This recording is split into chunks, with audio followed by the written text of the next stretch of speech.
कतरीना से अच्छी मिली तो दूसरी कर लेंगे।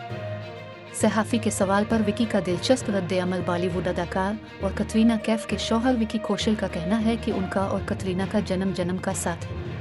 भारतीय मीडिया के सोशल मीडिया पर विकी कौशल और सारा अली खान की फिल्म ज़रा हिट ज़रा बचके की ट्रेलर इवेंट तकरीब का वीडियो क्लिप शेयर किया गया है, जिस दौरान एक सहाफ़ी ने विकी से सवाल किया कि अगर कभी कोई अच्छी लड़की मिल गई तो कतरीना को तलाक देकर दूसरी शादी कर लेंगे।